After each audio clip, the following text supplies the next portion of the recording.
Actually নাক ডাকা জিনিসটা কি, নাক কেন ডাকে প্রথমে আমাদের সেটা জানতে হবে।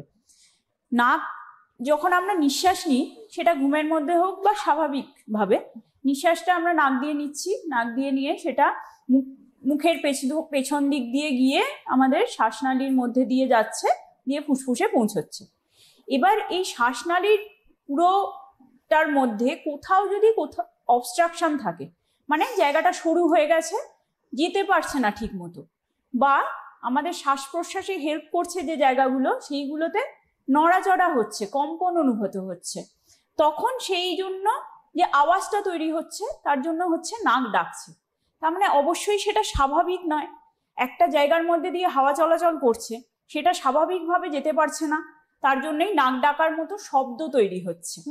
কাজে নাক ডাকা একদমই স্বাভাবিক বিষয় কিন্তু নয়।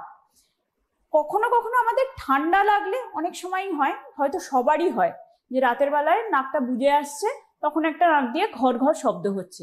সেটা ইউজুয়ালি কিন্তু খুব একটা সমস্যা নয়, কারণ যেই ঠান্ডা লাগা কমে গেল, আমাদের সর্দি কাশি কমে গেল, সেটা ঠিক হয়ে গেল। কিন্তু একটা মানুষ যখন রেগুলার নাক ডাকছে, তখন বুঝতে হবে তার কোনো না কোনো সমস্যা কিন্তু রয়েছে। আচ্ছা, মানে নাক ডাকা মানে